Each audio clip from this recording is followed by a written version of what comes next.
जय हिंद दोस्तों and welcome to UPSC easy code. आज के इस वीडियो में हम पॉलिटी के चैप्टर फर्स्ट हिस्टोरिकल बैकग्राउंड के पार्ट्स 2 को देखेंगे। तो चलिए वीडियो को शुरू करते हैं।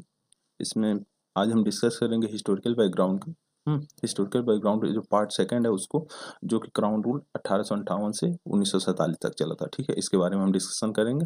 तो चलिए पहले शुरू करते हैं, हम इसको देखते हैं। Government of India act 1858।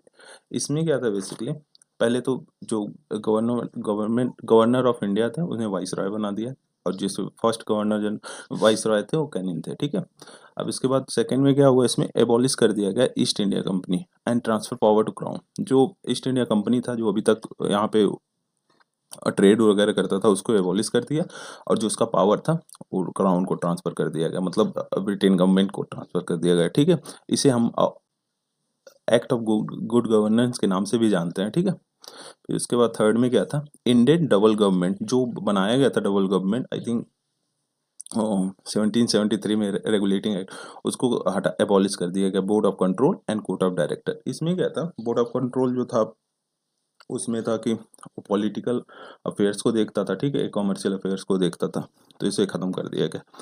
New office of secretary of state को बनाया गया, हाँ, जो कि मेंबर रहेंगे ब्रिटिश पार्लियामेंट के। ठीक है, इसमें क्या था बेसिकली, एक कैबिनेट मिनिस्टर था ब्रिटिश गवर्नमेंट में, और ये ब्रिटेन में ही रहता था। ठीक है, और इसको कंप्लीट अथॉरिटी दी गई थी इंडियन एडमिनिस्ट्रेशन का, मतलब जो इंडियन एडमिनिस्ट्रेशन का था उसका, इसको कंप्लीट अथॉरिटी दी गई थी। ठीक है, और इसको 15 मेंबर काउंसिल असिस्ट करेंगे, जो कि एडवाइजरी बॉडी था। ठीक है, इसमें बस इतना था। नेक्स्ट में बढ़ते हैं, इंडियन काउंसिल एक्ट 1861 को देखते हैं।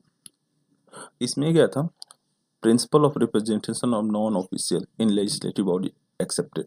जो नॉन ऑफिशियल मेंबर्स थे, आई मीन उनका जो रिप्रेजेंटेशन था उसको एक्सेप्ट कर लिया गया। ठीक है, अब इसमें लॉ मेकिंग बाय डिलिब्रेशन, मतलब अब जो एग्जीक्यूटिव अपने दम पे एक तरह से कर लेता था, लॉ को मेक करता था, अब उसको ऐसा नहीं होगा। हाँ, अब लेजिस्लेटिव डिसीजन भी होगा। ठीक है, उस पर फिर उसके बाद क्या था, डिसेंट्रलाइजेशन, जो restoration of legislative power of Bombay and Madras, जो जो बॉम्बे एंड मद्रास का पावर ले लिया गया था चार्टर एक्ट 1833 के तहत, अब उसको फिर से रिस्टोर कर दिया गया। एक तरह से डिसेंट्रलाइजेशन का इसको प्रोसेस आया। ठीक है, फिर उसके बाद हुआ give recognition to portfolio system started by Canning.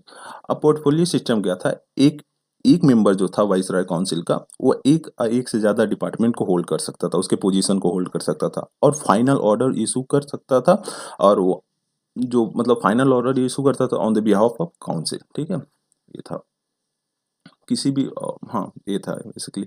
और फिर उसके बाद empowered viceroy to issue ordinance without the concurrence of legislative council. ठीक है, लाइव उसका 6 मंथ होगा। वाइसरॉय क्या था बेसिकली सॉरी, वाइसरॉय ऑर्डिनेंस को ला सकता था विदाउट लेजिस्लेटिव काउंसिल के, उसके कॉन्करेंस मतलब उसके सहमति के बिना भी ला सकता था। ठीक है, इसमें ये था। अब इसमें आ जाते हैं इंडियन काउंसिल एक्ट 1892। अब ये क्या था बेसिकली, जो आईएनसी बना था, हाँ, उसका रिस्पांस था, मतलब उसके दबाव के कारण इस एक्ट को लाया गया था। इसमें जो फर्स्ट था उसको एक्सपेंड कर दिया लेजिस्लेटिव काउंसिल को। ठीक है, लेजिस्लेटिव काउंसिल को बढ़ा दिया गया, और university, district board, municipality, zamindar, trade bodies, हम chamber of commerce could recommend member to the council principle of representation. मतलब इसमें प्रिंसिपल ऑफ रिप्रेजेंटेशन आया गया, इनडायरेक्ट जो रिप्रेजेंटेशन ना था उसको एक्सेप्ट किया था इसके पहले वाले एक्ट में, तो यहाँ पे उसको इम्प्लीमेंट किया गया बेसिकली। ठीक है, election element of indirect election, अब इनडायरेक्ट इलेक्शन लाया, बट इलेक्शन वर्ड इसमें यूज नहीं था। ठीक है, मतलब जो रिप्रेजेंटेशन हो रहा है इसमें वही सारी चीज़ों को बात कर रहा है इनडायरेक्ट इलेक्शन में। ठीक है, power of discussion budget and addressing question to executive 6 day notice, मतलब अभी तक बजट को डिस्कस नहीं किया जाता था ना, अब यहाँ से उनको पावर भी मिल गया, जो बजट पेश होगा उस पर डिस्कशन करना और क्वेश्चन भी करना। ठीक है, उसके लिए क्या करना होता था बेसिकली, 6 डेज का उनको नोटिस दिया जाता था। ठीक है, तो इसमें ये था increase non official member both provincial and centre. Non official member का जो नंबर्स था उसको इंक्रीज कर दिया गया प्रोविंशियल एंड सेंटर पे, ठीक है, बट मेंटेन ऑफिशियल मेजोरिटी। अभी भी ऑफिशियल मेजोरिटी ज्यादा थी, ठीक है, ये था इसमें। ऑफिशियल मेजोरिटी क्या था, मतलब official member nominated by governor general, और जो एक तरह से मेंबर होते थे, और नॉन ऑफिशियल मेंबर क्या था होते थे बेसिकली, वो नॉमिनेट करते थे गवर्नर जनरल के द्वारा, बट नॉट गवर्नमेंट ऑफिशियल वो नहीं थे, ठीक है। अब इसमें आते हैं मॉडल मिंटो रिफॉर्म। अब इंडियन काउंसिल एक्ट 1909 को देख लेते हैं, इसको मॉडल मिंटो रिफॉर्म भी बोला जाता है। इसमें क्या हुआ, फर्स्ट स्टेप जो लिया गया, increase the size of both provincial and central legislative council, ठीक है। इसमें जो साइज था प्रोविंशियल, हाँ, और सेंट्रल लेजिस्लेटिव, उसके साइज को बढ़ा के 16 से 60 कर दिया गया, ठीक है। और अभी भी रिटेन ऑफिशियल मेजोरिटी, अभी भी ऑफिशियल मेजोरिटी थी in centre council, but allowed to have unofficial majority in province, मतलब प्रोविंस में जो था अनऑफिशियल मेजोरिटी को अलाउ कर दिया गया, बट सेंटर में अभी भी ऑफिशियल मेजोरिटी थी, ठीक। Non elected member remained, majority remained, मतलब नॉन जो इलेक्टेड मेंबर थे, हाँ, उनकी मेजोरिटी इसमें रहेगी प्रोविंशियल में, ठीक है। उसके बाद क्या हुआ, at both level allowed to ask supplementary question and move resolution to budget. दोनों पे प्रोविंशियल एंड स्टेट लेवल पे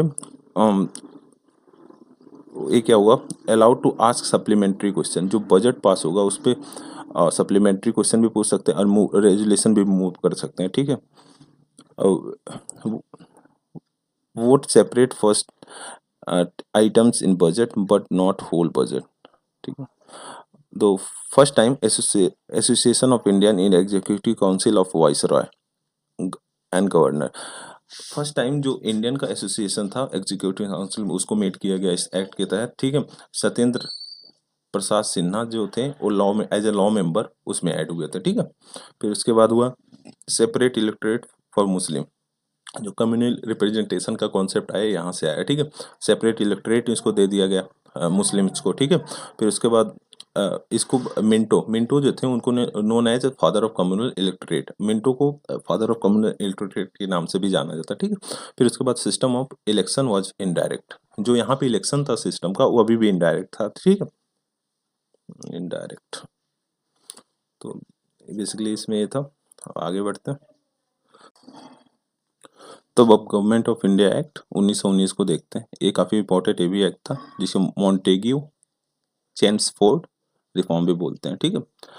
अब separate central and state subject, central and state, यहाँ पे फर्स्ट स्टेप लिया गया कि जो स्टेट्स के सब्जेक्ट्स हैं और जो सेंटर के सब्जेक्ट उसको सेपरेट कर दिया, जैसे अभी इंडियन कॉन्स्टिट्यूशन में क्या है, शेड्यूल 7 में दिया गया ना, जो शेड्यूल 7 में, हाँ, शेड्यूल 7 में दिया गया स्टेट सब्जेक्ट और सेंट्रल सब्जेक्ट, उसी तरह इसको भी सेपरेट कर दिया गया यहाँ पे, ठीक है। फिर diarchy at province, diarchy basically क्या था, ये था डुअल सेट ऑफ गवर्नमेंट था, one is accountable and other is non accountable, मतलब एक तरह से दो वो थे, जिसमें पहले अकाउंटेबल पर्सन थे और दूसरा नॉन अकाउंटेबल पर्सन थे, ठीक है। वो सारी चीजें थी, एक बॉडी था एक काइंड ऑफ। और यहाँ पे first time by cameralism at centre and direct election. अब देखो यहाँ पे फर्स्ट टाइम डायरेक्ट इलेक्शन का प्रावधान था, ठीक है, बट फ्रेंचाइजी लिमिटेड था, बाइकैमरलिज्म मतलब lower house and upper house first time बनाया गया, ठीक है, यहाँ पे सेंटर पे। और इसमें डायरेक्ट इलेक्शन में कौन कौन से limited franchise based on tax, property, education, women also, ठीक है। अब फिर उसके बाद नेक्स्ट प्रोविजन करता है 3/6 member of viceroy executive council to be Indian, मतलब 6 में से जो 3 पर्सन रहेंगे वो इंडियंस रहेंगे, ठीक है, जो वाइसराय एग्जीक्यूटिव काउंसिल में था। कम्युनल रिप्रेजेंटेशन को और बढ़ा दिया गया, सिख को, इंडियन क्रिश्चियन, एंग्लो इंडियंस, ठीक है, यूरोपियन को भी दे दिया गया, ठीक है। अब फिर उसके बाद office of high commissioner, office of high commissioner को बनाया गया। इसमें क्या था बेसिकली, और इसका इनका टेन्योर था 6 इयर्स, ठीक है। इनका मेन ड्यूटी था कि ये देखेंगे इंडिया का जो ट्रेड हो रहा है यूरोप के साथ, ठीक है, उसको रिव्यू वगैरह करेंगे। इनका मेन पर्पज ये था, ड्यूटी था। और सेंट्रल पब्लिक सर्विस कमीशन को भी बनाया गया यहाँ पे, ठीक है, 1926 में, ठीक है। Separate first time provincial budget and central budget, यहाँ पे प्रोविंशियल एंड सेंट्रल बजट जो आता है उसको फर्स्ट टाइम सेपरेट भी किया गया, ठीक है। Secretary of state paid by British government, मतलब जो सेक्रेटरी ऑफ स्टेट रहेंगे वो ब्रिटिश गवर्नमेंट के द्वारा पे किए जाएंगे, ठीक है। उनकी उनकी सैलरी वगैरह अलाउंसेस वगैरह जो भी मिलते हैं वो ब्रिटिश गवर्नमेंट के द्वारा दिया जाएगा, ठीक है। अब फिर उसके बाद नेक्स्ट में क्या आता है, 70% इलेक्टेड मेंबर इन प्रोविंस, मतलब प्रोविंस में जो इलेक्टेड मेंबर थे उनका जो नंबर से हो गया वो बहुत बढ़ा दिया गया, विच वाज अबाउट 70%, ठीक है, 70% था। फिर उसके बाद freedom of speech to legislature, legislature क्या था बेसिकली, वो जो मेंबर्स थे अब उनको फ्रीडम ऑफ स्पीच दे दिया, वो बोल सकते हैं कुछ भी, जो भी अगर नेगेटिव चीज़ें हो रही हैं उस पर भी बोल सकते हैं, ठीक है। ये सारी चीज़ों को उनको फ्रीडम दे दिया गया। लेजिस्लेचर मतलब जो पार्लियामेंट है वहाँ पे वो दे कैन स्पीक, ठीक है। और फिर उसके बाद लेजिस्लेटिव काउंसिल को reject budget but governor can store. अब देखो लेजिस्लेटिव काउंसिल जो था उसको वो अगर बजट कोई पास करता है, मतलब बजट पास होता है उसको वो रिजेक्ट कर देता है, बट गवर्नर के पास तब भी वो पावर था कि वो फिर से रिस्टोर कर सकते हैं उसको, ठीक है। फिर उसके बाद अब नेक्स्ट में चलते हैं। अब गवर्नमेंट ऑफ इंडिया एक्ट 1935 को देख लेते हैं। इसमें क्या था, इसमें फर्स्ट प्रोविजन था ऑल इंडिया फेडरेशन। इसमें क्या था basically, consist of British India and princely state, मतलब जो ब्रिटिश इंडिया है और जो प्रिंसली स्टेट है उसका एक तरह से फेडरेशन था। हालांकि जो प्रिंसली स्टेट थे वो बाउंड नहीं थे, मतलब वो ज्वाइन करे और ना ज्वाइन करे वो उनके बेसिकली वो कंपलसरी नहीं था, ठीक है। फिर उसके बाद federal list, provincial list, concurrent list इसको बना हुआ है। अब रेस्ट्रिक्टिव पावर जो हो गया वो वाइसरॉय को दे दिया गया था, ठीक है। और फिर उसके बाद नेक्स्ट बात है प्रोविंशियल ऑटोनॉमी, ऑटोनॉमी, ठीक है। प्रोविंशियल को ऑटोनॉमी दे गया, रिस्पांसिबल गवर्नमेंट एट प्रोविंस, मतलब ये बेसिकली फर्स्ट स्टेप था towards the responsible government to in province, ठीक है। और सेंट्रल डायरकी, सेंट्रल के डायरकी का प्रोविजन लाया गया, ठीक है। बट इसको implement did not implement but not responsible for central assembly, ठीक है। इसको इम्प्लीमेंट सही से नहीं किया गया, आई मीन ये किया ही नहीं गया, ठीक है। फिर बाई कैमरलिज्म 6/11, मतलब 6/11 प्रोविंस में से 6 में बाई कैमरलिज्म था, लोअर हाउस अपर हाउस, ठीक है। फिर उसके बाद सेपरेट इलेक्टोरेट दे दिया गया एससी वीमेन एंड लेबर को, एंड मद्रास इन बॉम्बे, मतलब मराठाज इन बॉम्बे को भी दे दिया गया था, ठीक है। फिर उसके बाद एबॉलिश कर दिया गया council of India created by 1851, जो सेक्रेटरी ऑफ स्टेट को हेल्प करते थे उस काउंसिल को हटा दिया गया, ठीक है। जो 15 मेंबर बॉडी था जो हम देखे थे, 15 मेंबर बॉडी था 1858 में जो बनाया गया था, ठीक है। फिर उसके बाद एक्सटेंडेड फ्रेंचाइजी, मतलब जो वीमेन वगैरह को उसको बढ़ा दिया गया था, ठीक है। मतलब अभी भी 10% ही था आई थिंक, हाँ 10% ही था। फिर रिजर्व बैंक ऑफ इंडिया का कॉन्सेप्ट आया, इसके द्वारा रिजर्व बैंक ऑफ इंडिया भी बनाया गया। Federal Providence and joint public service commission वो भी बनाया गया, ठीक है। फिर उसके बाद इस्टेब्लिश किया फेडरल कोर्ट 1935 में जैसे फेडरल कोर्ट को इस्टेब्लिश किया गया 1937 में, ठीक, 37 में। फिर ज्वाइंट सेटिंग को देखते हैं। इसमें क्या था बेसिकली, अगर कोई भी बिल पास नहीं हो पा रहा है, मतलब कुछ शॉर्ट कमिंग्स आ रहे हैं, दोनों हाउसेज द्वारा पास नहीं हो पा रहा है, तो उसमें एक ज्वाइंट सेटिंग का प्रावधान लाया गया है, ठीक है। फिर उसके बाद province can borrow money on their own security, मतलब एक तरह से जो प्रोविंस थे वो मनी को बोरो कर सकते थे, but centre would not support that, ठीक है। मतलब सेंटर एक तरह से हेल्प नहीं करेगा, वो अपनी सिक्योरिटी पे ही अपना बोरो मनी कर सकते हैं, ठीक। फिर उसके बाद फेडरल कोर्ट का कॉन्सेप्ट आया।